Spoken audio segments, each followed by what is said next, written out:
In the little town of Brookhaven, Vermont, a remarkable tale about a man and a bobcat was about to unfold. One that would show everyone who witnessed it the deep bond possible between species and how true connection can endure the harshest tests of time. It was a quiet afternoon in Brookhaven when Michael's world changed forever. Michael had lived most of his adult life in this peaceful town nestled in the Green Mountains. He worked as a librarian at the Brookhaven Public Library, a position he loved for its calm rhythm and warm familiarity. He enjoyed the crisp air of the seasons, the sound of wind rustling through birch trees, and the friendly hum of life in the coffee shops along Main Street. But more than anything, he treasured Luna. 12 years earlier, on a spring day alive with birdsong and blooming apple trees, his best friend Ethan had convinced him to visit the Green Valley Wildlife Rescue Center just to look around. Michael hadn't planned to adopt an animal, let alone a wild one. But fate had other plans. In a quiet corner of the shelter, curled up in a worn basket, was a tiny female bobcat cub. Her coat was striped with faint markings, and her golden eyes sparkled with an intensity that stopped Michael in his tracks. When their eyes met, something stirred deep inside him. She stood wobbly but unafraid and climbed into his lap, purring with a surprising vibrato that left even the staff wide-eyed. Follow. Michael knew in that moment she was meant to be with him. He named her Luna, after the moon that had always guided him through sleepless nights. Over the years, Luna became his shadow. She watched for him at the window every evening, chirping softly when his truck pulled into the driveway. She'd rub her side along his legs as he took off his boots and follow him around the kitchen. Always curious, always near. At night, she curled beside him on the couch while he read, her body relaxed, her presence grounding. Michael poured all his care into Luna's life. He fed her a specialized diet, kept her coat brushed and healthy, and ensured she had regular veterinary care. On the advice of the shelter, he'd had a microchip implanted beneath her skin as a safeguard. But even the best precautions couldn't prepare him for what was to come. One crisp October afternoon, when Luna was about 5, Michael was trimming rose bushes in his backyard. The sun hung low, casting golden light on the leaves, and the air smelled faintly of chimney smoke. He left the sliding door cracked open to carry a few tools inside. It was only a minute, but when he turned around, Luna was gone. At first he wasn't worried. She'd explored the yard before and always returned after a few minutes. But as twilight turned to night and she hadn't come back, dread set in. He called her name again and again until his throat was raw. He searched through nearby woods and winding roads with a flashlight, calling until the silence felt unbearable. The next days were a blur of posters, emails to shelters, and drives through neighboring towns. Michael contacted Green Valley Rescue and kept his information updated. He never stopped hoping. Each night, he placed a bowl of her favorite food by the door. Each morning he checked, always untouched. Holidays passed. The first winter without her was brutal. Michael hung a silver ornament with her name on it and sat in silence on Christmas Eve, hoping, aching. Friends urged him to move on. She was just a wild animal, some said. But Michael couldn't replace her. She was more than a pet. She was part of his soul. Years passed. The pain dulled, but never faded. He eventually moved to a smaller home closer to downtown, though he kept his old phone number active just in case. On rainy nights he sometimes dreamed of Luna returning, older, battered, but alive. He'd wake with tears he never told anyone about. Then, one gray March morning, the phone rang. "This is Lucas from Green Valley Wildlife Rescue," the voice said. "We think we found your bobcat." Michael stood frozen. The man explained. They had found a weak, injured bobcat, wandering near a construction site on the outskirts of town. She was thin, cloudy, and had clearly been through hell. But when they scanned her, the microchip pinged. It said Luna, registered to Michael with his same phone number. He didn't ask for details. He just grabbed his coat and drove. The light mist outside forgotten in the rush of adrenaline. The ride to the shelter felt both endless and too short. He couldn't stop replaying memories.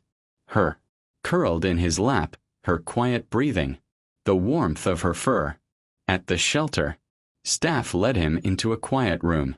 There, inside a metal enclosure, curled in a tight ball, lay a frail bobcat.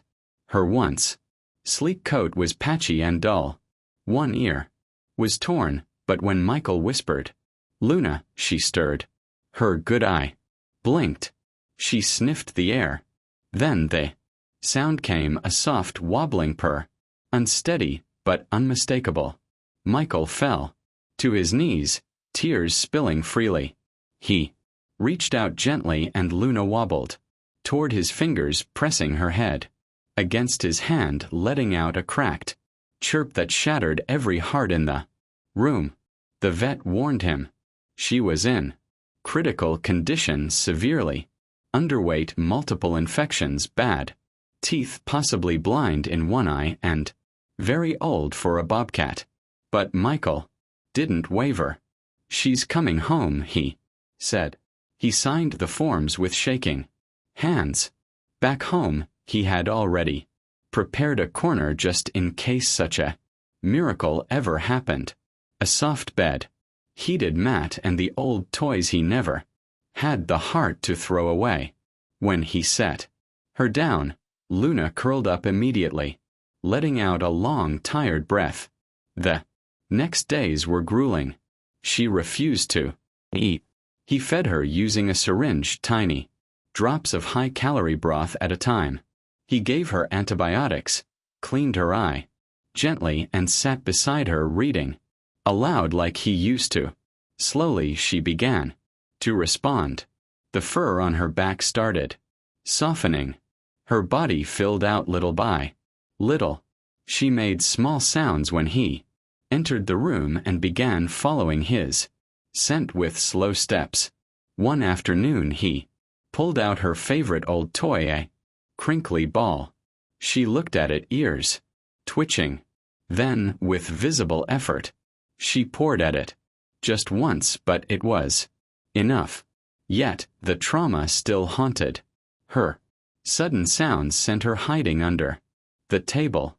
She startled at quick movements. Michael adjusted his whole life around her. He moved gently, kept his voice calm, and placed small lights around the house to keep shadows from scaring her. Wherever Michael went, Luna followed. She rested by his feet as he cooked, pressed against his side when he read. At night she wouldn't sleep unless some part of her was touching him. Her trust was broken, and rebuilding it required every ounce of patience he had. But it worked. Day by day, the old Luna began to return. Then, one afternoon it happened. Michael was washing dishes when Luna gave a sharp cry and collapsed. He turned, heart lurching, and saw her twitching violently on the floor, foam at her mouth. "Luna!" he screamed, running to her side. He fumbled with his phone, dialing the emergency clinic. "Green Mountain Animal Hospital. How can I help? My bobcat. She's having a seizure. Please, I need help. Bring her immediately. Dr. Werner is on call."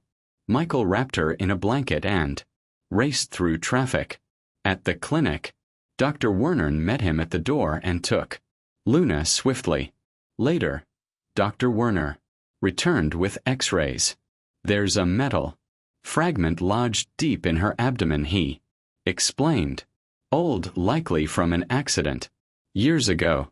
It had been surrounded by scar tissue but recently shifted. It may be pressing against nerves. Michael stared in disbelief. Can you operate? He asked. Yes, the doctor said, cautiously. But there are risks. She's old, weak. Surgery could kill her.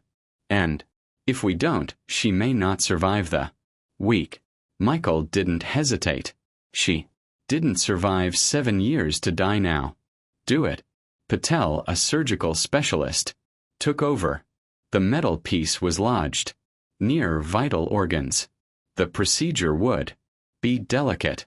Before they took her in, Michael leaned down to whisper, "Hold on, Luna. You're safe now. Stay with me." The surgery took hours. A nurse named Jake gave Michael updates. Her blood pressure had dropped, but they stabilized her. The waiting room felt endless. Finally, Dr. Patel emerged, holding a small container. Inside was a jagged piece of metal, likely part of a car bumper. "We got it out," she pulled through, she said. "She's a fighter." Michael broke down, nodding. "When can I see her?" "In recovery. Just for a minute."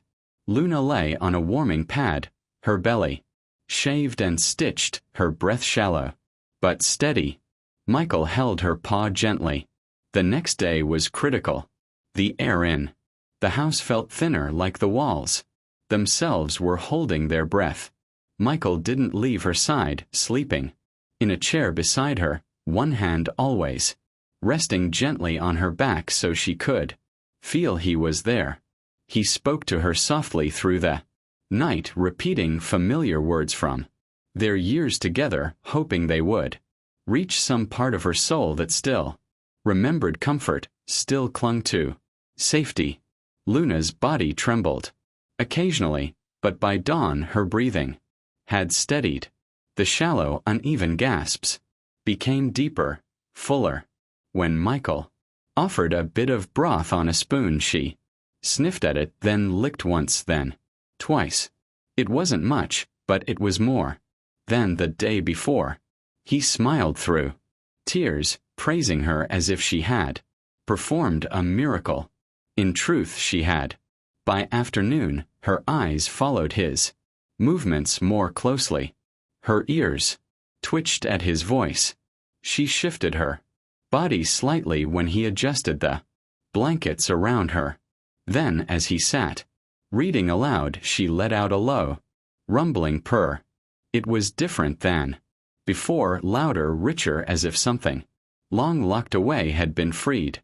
It vibrated through his chest, grounding him in a way no medicine ever could.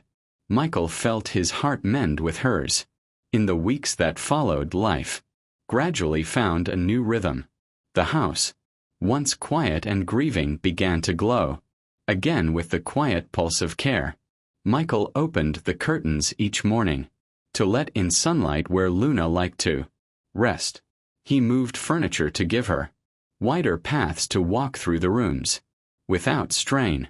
He cooked her meals with the same precision and love he once reserved for holiday dinners. The world outside softened too. Neighbors who hadn't seen him smile in years were surprised to find him laughing again. He reconnected with old friends, met them for coffee, and shared Luna's incredible story, though he never quite managed to tell it without his voice catching. And then came Joshua. They met at a fundraiser for local wildlife rescues. Joshua was warm and gentle with a laugh that settled nerves and hands that had clearly held many wounded creatures. They talked for hours that first evening, the conversation so easy it Felt like it had always existed between them. Soon he started visiting the house. They'd sit on Michael's porch, with mismatched mugs of tea while Luna lay between them on the sun-warmed planks, her fur catching the light like gold. Joshua never pushed. He simply stayed. And that quiet, steady presence gave Michael room to breathe again, fully, deeply. Luna, older now but wiser, still met Michael at the door, each night with that soft, familiar meow that broke open something inside him. Every time, her pace was slower and sometimes she needed help getting onto the couch, but she still made the effort to climb into his lap, settling with a deep sigh and resting her paw on his chest. Always that same gentle touch, as if to say, "I remember. You came for me." And Michael would hold her close, burying his fingers into the thick fur around her neck, whispering the words he had once promised her in the darkest days. "You're safe now. You're home. You'll never be alone again." And she never